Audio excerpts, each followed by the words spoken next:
Primeiro livro de Samuel, capítulo 13, eu vou ler do verso 15 ao verso 23, diz assim o texto bíblico. Então se levantou Samuel e subiu de Gilgal a Gibeá de Benjamim. Logo, Saul contou o povo que se achava com ele, cerca de 600 homens. Saul e Jonatas, seu filho, e o povo que se achava com eles, ficaram em Geba de Benjamim, porém os filisteus se acamparam em Miquimás. Os saqueadores saíram do campo dos filisteus em 3 tropas. Uma delas tomou o caminho de Ofra, a terra de Sual, outra tomou o caminho de Bet-Horon, e a terceira o caminho a cavaleiro do vale de Zeboim, na direção do deserto. Ora, em toda a terra de Israel, nenhum ferreiro se achava, porque os filisteus tinham dito, para que os hebreus não façam espada nem lança. Pelo que todo Israel tinha de descer aos filisteus para amolar a relha do seu arado, e a sua enxada, e o seu machado, e a sua foice. Os filisteus cobravam dos israelitas 2/3 de um siclo para amolar os fios das relhas e das enxadas, e 1/3 de siclo para amolar machados e aguilhadas. Sucedeu que no dia da peleja não se achou nem espada nem lança na mão de nenhum do povo que estava com Saul e com Jonatas. Porém se acharam com Saul e com Jonatas seu filho. Saiu a guarnição dos filisteus ao desfiladeiro de Miquimás. Vamos orar. Amado Senhor e Salvador, exaltamos o Teu nome.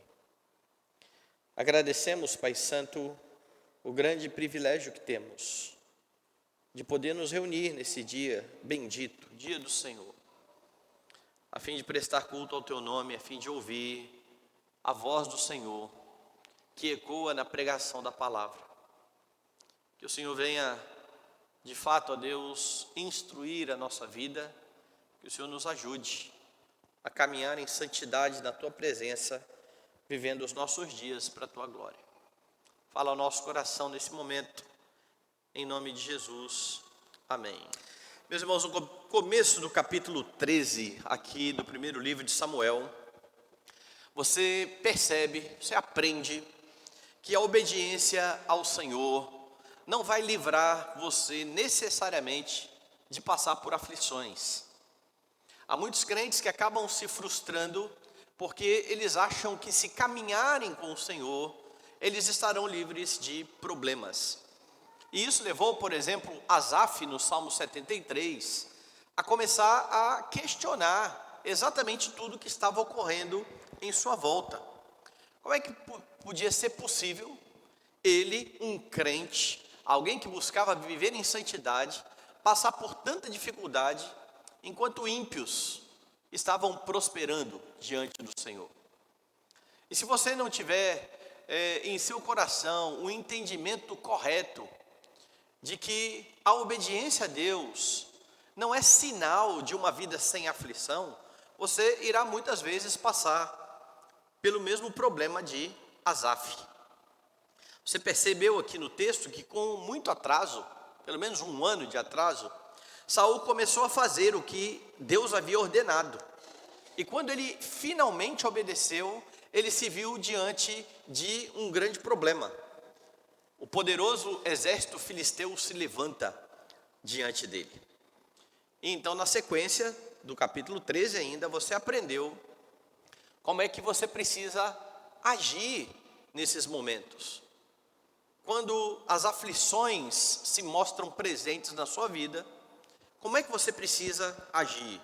Você viu que é preciso ser obediente, você viu que você não pode ficar buscando justificativa para pecar contra o Senhor, e que você precisa se lembrar que a desobediência sempre trará consequências. Quando você olha para o texto, você percebe que Saul fez exatamente o contrário disso tudo. Você então aprende com o mau exemplo de Saul, como é que você precisa se portar. Agora, o mau exemplo de Saul, desobedecendo a Deus, não ficou sem consequência. Se você olhar para o capítulo 14, para o verso 13 do capítulo 13 ainda, diz assim o texto: Então disse Samuel a Saul: procedeste neciamente em não guardar o mandamento que o Senhor teu Deus te ordenou, pois teria agora o Senhor confirmado o teu reino sobre Israel para todo o sempre. A palavra de Samuel a Saul, ela é bastante grave. Procedeste neciamente, procedeste como um tolo. E quando a Escritura fala do nécio ou fala do tolo, a Escritura não está falando apenas de alguém que não é inteligente.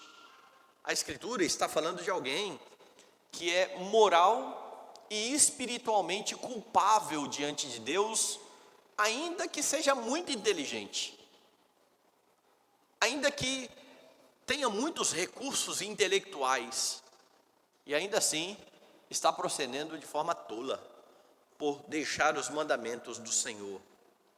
Saul foi tolo quando ele deixou de lado a instrução do Senhor e fez o que ele bem entendia. Quando, em vez de esperar os 7 dias que Samuel disse para ele esperar até que ele chegasse e oferecesse o holocausto, ele então toma a frente e oferece holocaustos. Hoje você vai ver o que ocorre quando você deixa o Senhor, quando você larga o Senhor de mão, quando você deixa de lado a instrução da Escritura.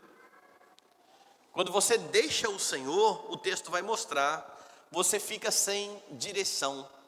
Dê uma olhada aí no verso de número 14, porque no verso 14, Samuel está anunciando qual foi o resultado da desobediência de Saul.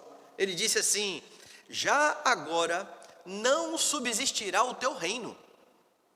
O Senhor buscou para si um homem que lhe agrada, e já lhe ordenou que seja príncipe sobre o seu povo, porquanto não guardaste o que o Senhor te ordenou. Perceba o que está acontecendo então. Por conta dessa desobediência, Saul, Deus não confirmou o seu reinado. O que Samuel está querendo deixar muito claro aqui para Saul é que a monarquia de Israel, ela era diferente da monarquia das outras nações. Os reis das outras nações procediam como eles bem entendiam. O rei de Israel não. O rei de Israel, ele precisava ser orientado, ele precisava ser direcionado pela palavra do Senhor.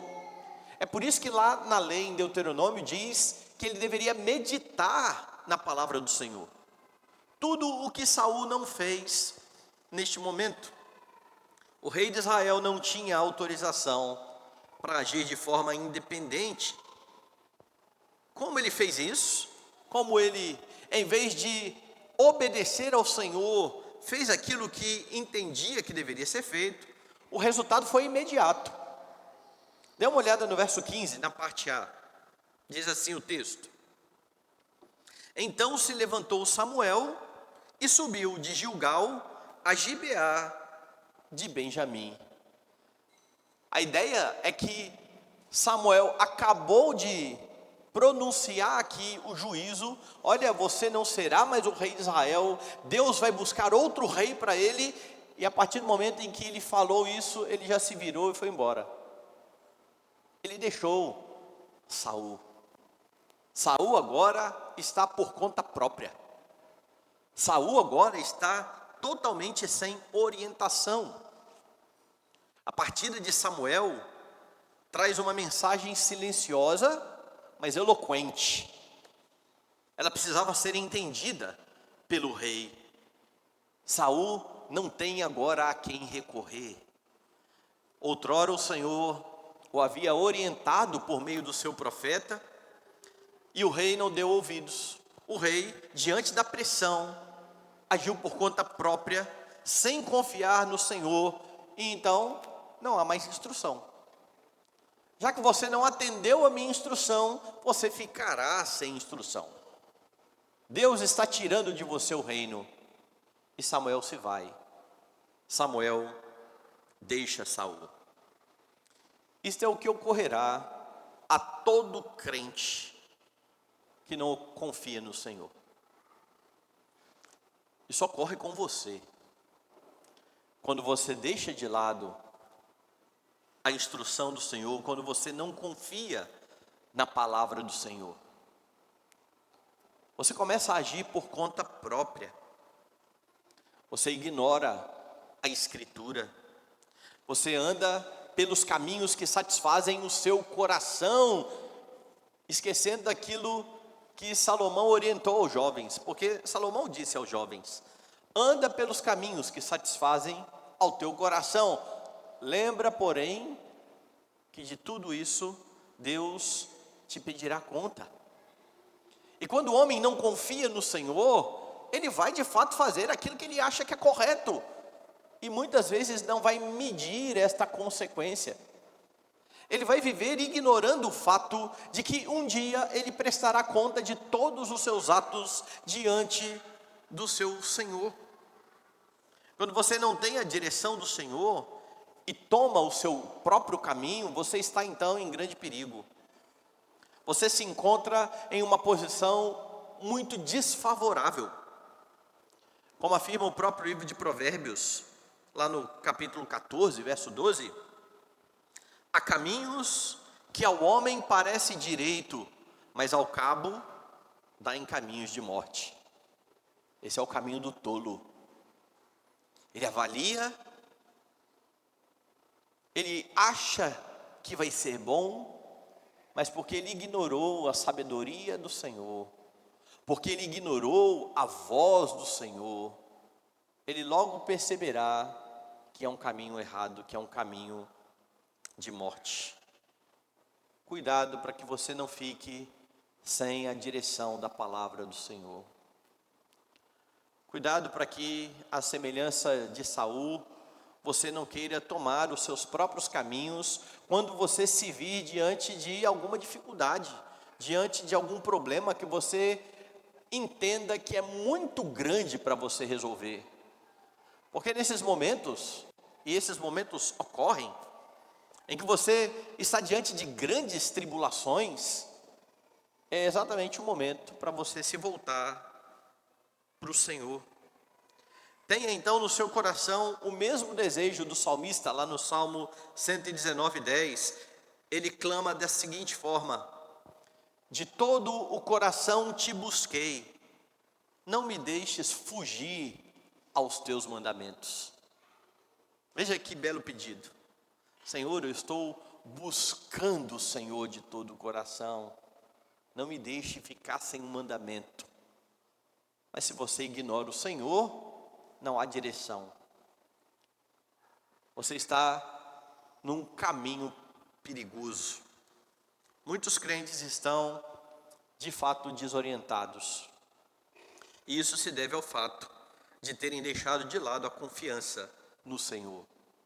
Eles até frequentam os templos, eles até vão às programações, vão nos cultos, mas porque eles não confiam verdadeiramente no Senhor, eles não meditam na lei de dia e de noite, a fim de encontrar na palavra direção para a sua vida.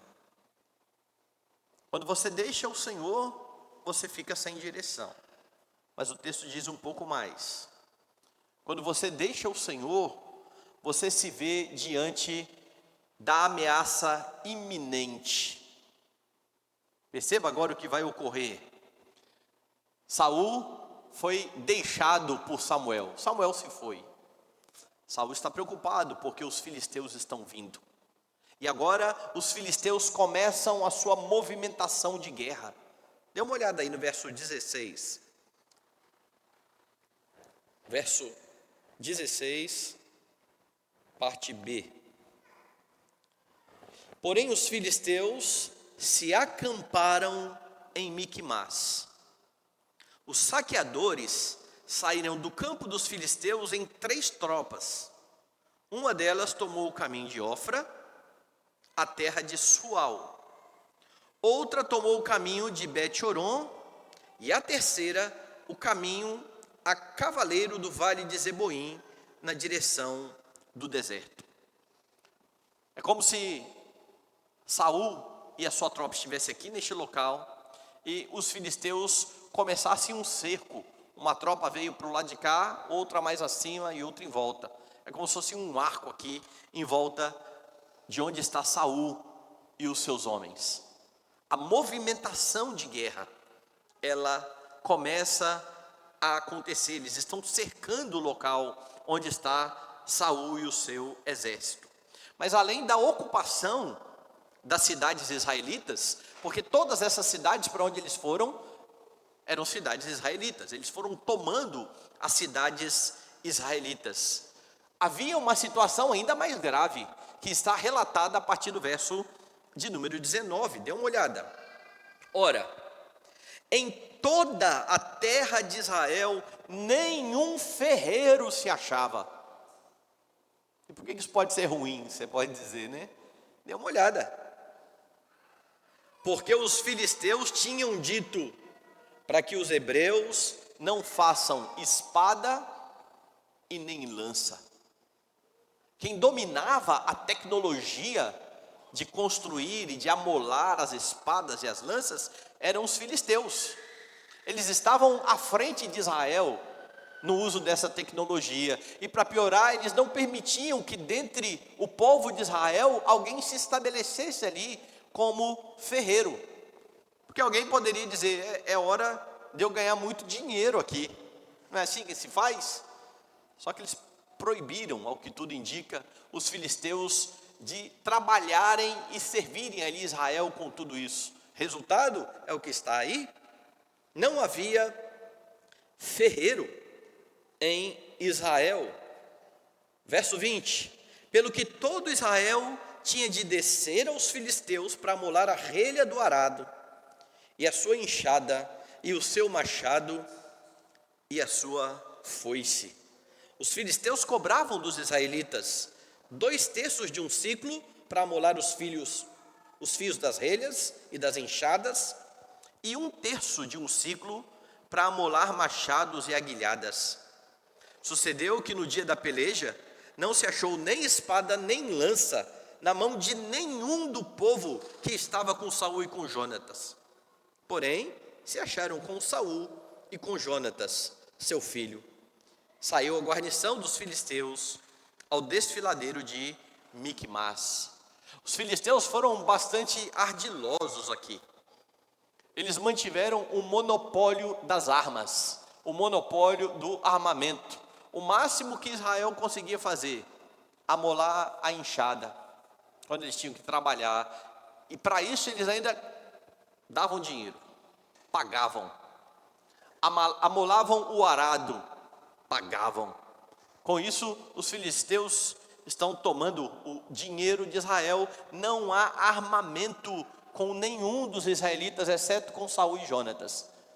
Esses têm uma espada cada um. Sem armas, não há como se defender em tempo de guerra. Sem armas, o povo está totalmente rendido. Então pensa só que o exército está se colocando à volta, e você vai lutar com o quê? E você vai se defender com o quê? A ameaça é bastante grande. Resultado, tem um exército bem armado do lado filisteu, do lado de Israel, 2 espadas. Meus irmãos, a ameaça é iminente. Pior ainda, não havia o auxílio do Senhor orientando o povo acerca do que deveria ser feito. Porque se eles não tivessem armamento, mas tivessem o Senhor, não havia com o que se preocupar. O problema é que o Senhor deixou o rei de Israel. O profeta do Senhor deu as costas a Saul, que quis andar pelas suas próprias pernas.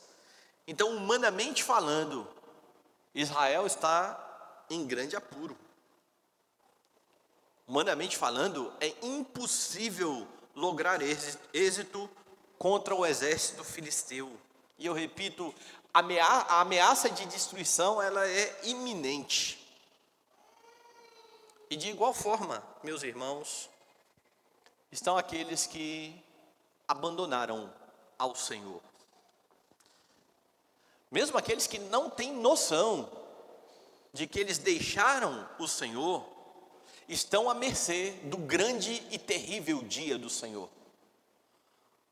Porque se é grande perigo estar à mercê do exército filisteu, imagine estar diante do Senhor dos exércitos, que vem com toda a sua ira contra aqueles que o abandonaram. Mas há pessoas que vivem as suas vidas ignorando este fato. O dia do Senhor, o dia em que Deus irá derramar a sua ira, será um dia tão terrível, que ele é descrito da seguinte maneira lá no Apocalipse. Abra sua Bíblia, Apocalipse capítulo 6, dê uma olhada no verso 12. Vi quando o Cordeiro abriu o sexto selo, e sobreveio grande terremoto, o sol se tornou negro, como saco de crina, a lua toda como sangue, as estrelas do céu caíram pela terra como a figueira, quando abalada por vento forte, deixa cair os seus figos verdes. O céu recolheu-se como num pergaminho quando se enrola. Então todos os montes e ilhas foram movidos do seu lugar, os reis da terra, os grandes, os comandantes, os ricos, os poderosos, e todo escravo e todo livre se esconderam nas cavernas e nos penhascos dos montes, e disseram aos montes e aos rochedos: caí sobre nós e escondei-nos da face daquele que se assenta no trono e da ira do Cordeiro, porque chegou o grande dia da ira deles, e quem é que pode suster-se? A cena é terrível. Homens poderosos, aterrorizados. E aqui não importa se você entende que isso já ocorreu, não importa se você entende que isso ainda irá ocorrer.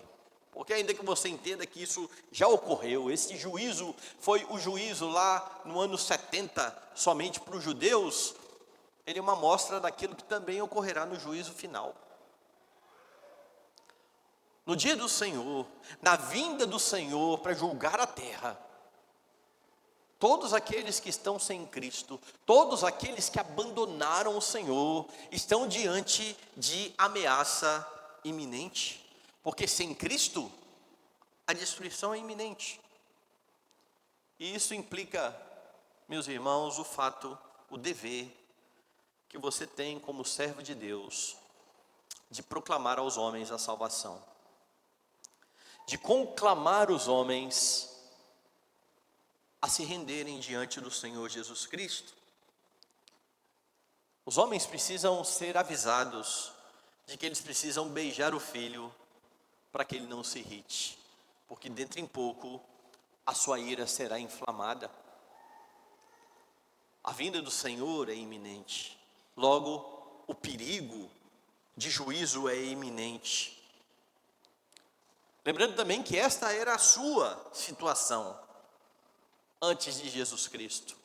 Então louve a Deus por Jesus Cristo, porque na cruz ele recebe sobre si a ira que deveria ser derramada sobre você. Quando você creu em Cristo, ele recebeu a maldição em seu lugar. E é por isso que agora você não precisa temer esse grande e terrível dia. Israel está aqui amedrontado diante do exército filisteu. Você não precisa ter medo do dia do juízo. Cristo Jesus está com você. E se você não precisa temer a ameaça da destruição iminente, não é porque você tem méritos nisso, É porque Deus foi gracioso. É porque você foi alcançado pela misericórdia do Senhor que veio sobre você. O mérito é do soberano Senhor. O mérito é do Senhor Jesus Cristo. Mas há uma lição extra, há uma implicação extra aqui no texto. E é algo que você precisa pensar como cristão, já que nós somos cercados o tempo todo por ideologias que tentam transformar a mentalidade do cristão à semelhança do que pensa este mundo. E nós precisamos fazer exatamente o oposto. Nós precisamos transformar a nossa mente a cada dia. É essa a ordenança de Paulo. E por que eu estou dizendo isso? Porque você tem no texto uma verdade clara. Governos que querem dominar os seus súditos sempre serão contra as armas. A maneira mais fácil de subjugar um povo é tirando desse povo as suas armas. E está cheio de crente caindo nessa conversa fiada, desarmamentista. Porque os governos dizem, não, isso é para o bem da população, isso é para que não haja guerras, é para que não haja morticínio. As armas continuam aí, elas só não estão na mão do povo, elas estão na mão dos bandidos. Eles não entregam suas armas nas campanhas de desarmamento. Você soube alguma notícia? Naquele tempo em que o governo pedia para as pessoas trazerem as suas armas e entregarem de facções criminosas, colocando ali os seus armamentos pesados? Não existe isso. Mas está cheio de crente que comprou essa ideia como sendo uma ideia correta. Eles vão dizer, não, Jesus é o príncipe da paz. E é verdade. Jesus é o príncipe da paz, não tenha dúvida. Ele é um pacificador, ele não é um pacifista. Há muita diferença entre ser um pacificador e ser um pacifista. E lembre-se que este que é o príncipe da paz é o mesmo que está descrito aqui no Apocalipse, no dia da ira do Cordeiro, no dia em que ele subjugará os seus inimigos. O Senhor nunca proibiu na sua palavra que os homens defendessem a si mesmos, as suas famílias e os seus bens. Isso não é uma conversa bíblica. Isso é uma conversa desse mundo. Então, quando você ouvir esse tipo de conversa, lembre desse texto. Em todo Israel não havia um ferreiro. Os filisteus tiraram todos. E na hora da guerra, não tinha espada, não tinha arma, não tinha como se defender. Quando você deixa o Senhor, você se vê diante de ameaça iminente. Mas há uma última lição no texto. Quando você deixa o Senhor, você começa a confiar nos seus parcos recursos. Veja se não é isso que está acontecendo. E perceba a ironia que está aqui nesse texto. Esse povo que está agora cercado pelos filisteus, esse povo que não tem espada, esse povo conhecia a sua história. Eles sabiam muito bem que Deus deu vitória a Israel contra Jericó, e Israel não precisou travar a batalha. A estratégia de Deus contra a poderosa Jericó, 7 dias circulando os muros. No 7º dia, 7 voltas. E depois, toca a trombeta. Mais o quê? Grita. Os muros caíram. O povo conhecia essa história. O povo sabia muito bem quem era o seu Deus. Na sua história mais recente, Eles viram isso acontecer diante dos próprios filisteus. Volte aí, lá no capítulo 7, aqui do primeiro livro de Samuel. Só para você lembrar de uma das batalhas contra os filisteus. A partir do verso 9. A partir do verso 8. Então disseram os filhos de Israel a Samuel: não cesses de clamar ao Senhor nosso Deus por nós, para que nos livre das mãos dos filisteus. Agora, perceba bem, aqui você não tem rei. Aqui o líder do povo é Samuel, ok? Eles vão no seu líder e pedem: peça a Deus por nós. Não deixe de clamar a Deus por nós. Eles haviam se arrependido dos seus pecados e recorrido a Samuel. E então, diz o texto, tomou Samuel um cordeiro que ainda mamava e o sacrificou em holocausto ao Senhor. Clamou Samuel ao Senhor por Israel, e o Senhor lhe respondeu. Enquanto Samuel oferecia o holocausto, os filisteus chegaram à peleja contra Israel, mas trovejou o Senhor aquele dia com grande estampido sobre os filisteus e os aterrou de tal modo que foram derrotados diante dos filhos de Israel. Saindo de Mispa, os homens de Israel perseguiram os filisteus e os derrotaram até abaixo de Betcar. Tomou então Samuel uma pedra e a pôs entre Mispa e Sem, e lhe chamou Ebenezer, e disse: até aqui nos ajudou o Senhor. Pouco tempo antes, guerra contra os filisteus, contrição, clamor, a batalha se arma, Deus faz trovejar. Os filisteus batem em retirada. Mas agora, o rei de Israel deixa o Senhor. Por conseguinte, o Senhor deixa o rei de Israel. Não há orientação. O cerco se fecha. O que nós vamos fazer? Veja o que vai acontecer então no texto. O rei está andando pelos seus próprios caminhos, o rei está sem direção, restam os seus parcos recursos. Vejam o verso 15, a parte B. Eu vou ler o verso 15 inteiro novamente. Então se levantou Samuel e subiu de Gilgal a Gibeá de Benjamim. Samuel se foi. Logo, Saul contou o povo que se achava com ele, cerca de 600 homens. Você lembra qual era o número de homens no começo dessa história? 3.000. 2.000 que foi com um e 1.000 que foi com outro. E Jonatas venceu a primeira batalha e então se levantou o exército filisteu. E agora? 2.400 deram no pé a 600. E parece que esses 600 não estão muito seguros não. Mas é com eles que o rei está contando.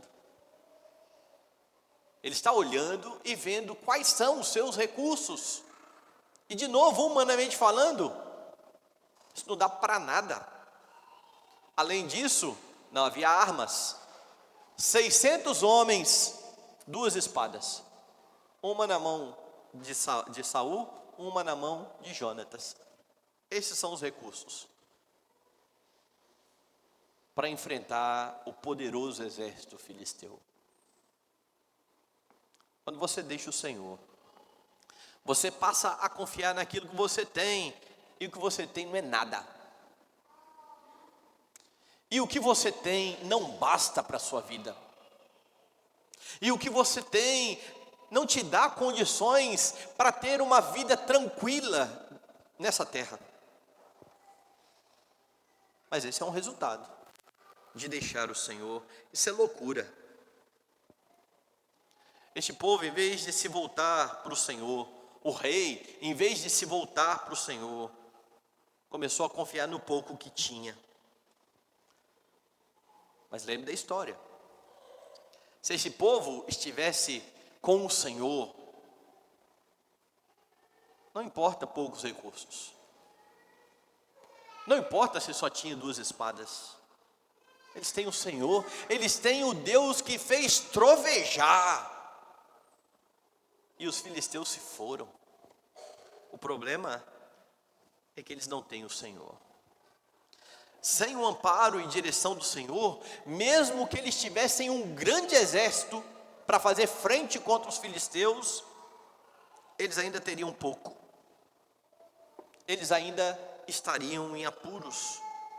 Porque quando a sua confiança não está no Senhor, mas naquilo que você possui, sejam recursos financeiros, seja a sua competência intelectual, seja a sua rede de contatos, sejam as suas habilidades, você está fadado ao fracasso. Porque como já bem disse Salomão, se o Senhor não edificar a casa, em vão trabalhos que edificam. E se o Senhor não guardar a cidade, em vão vigia a sentinela. É inútil, tudo é inútil, tudo é vaidade, tudo é correr atrás do vento. Mas ainda que você viva uma vida aparentemente tranquila, sem Cristo como seu mediador, tudo o que você tem não tem valor nenhum diante do juízo. Porque no dia do juízo, você já viu aqui em Apocalipse, os poderosos, os reis da terra, pessoas com muitos recursos, estarão em grande desespero. Você precisa colocar a sua esperança e a sua confiança no Senhor Jesus Cristo. Infelizmente, meus irmãos, não são poucos os crentes que diante das suas tribulações, dos seus problemas, em vez de procurar o conselho da palavra de Deus, buscam o conselho de pessoas que partem de cosmovisões totalmente opostas às Escrituras. Isso é confiar em recursos pobres.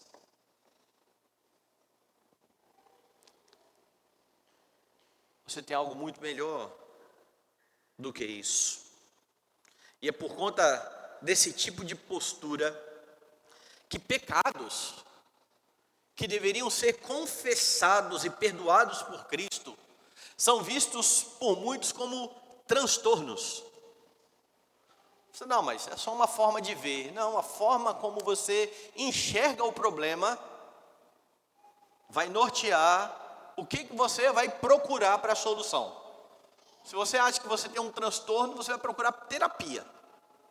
Se você entende que você é um pecador, você vai procurar um redentor. Não há terapia que perdoe pecado.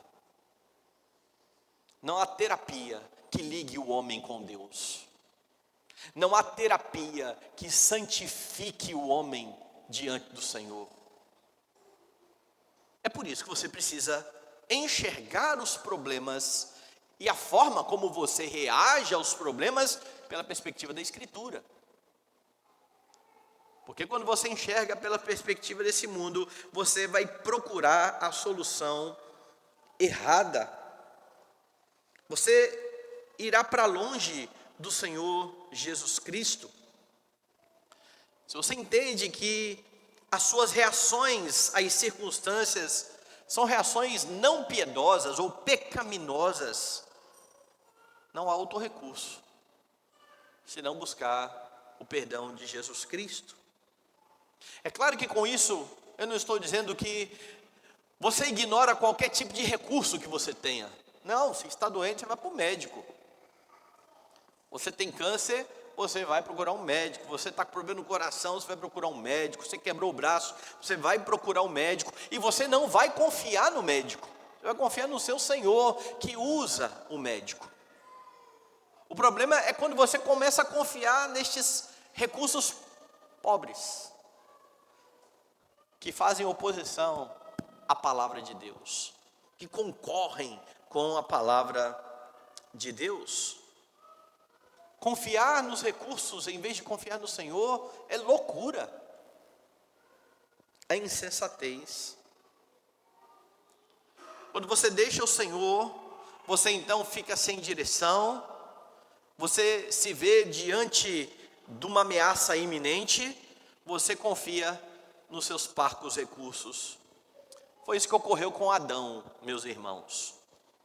Ao comer do fruto que Deus proibiu, ele escolheu o seu próprio caminho, ficando perdido, ficando desorientado, tomando as suas próprias decisões. Ele entendia tão bem o perigo iminente, a ameaça de morte diante da qual ele estava, que quando ele ouviu a voz do Senhor, ele correu de medo. E essa história deixa muito claro que os seus parcos recursos, as folhas que ele cozeu para esconder as vergonhas, não adiantaram para nada. Serviram para ele e a mulher ficar menos desconfortáveis, mas diante do justo juiz, eles entendiam que estavam nus. Todos os que herdaram o pecado de Adão e tomarem a mesma atitude, estarão em maus bocados. Entretanto, você sabe que o Senhor fornece o caminho da vida.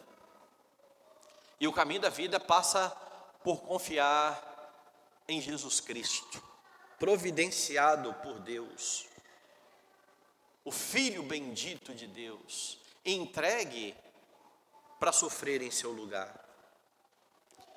Nesse Cristo bendito, aquele que é o seu irmão mais velho, você tem plena direção, porque ele direciona o seu povo por meio da sua palavra.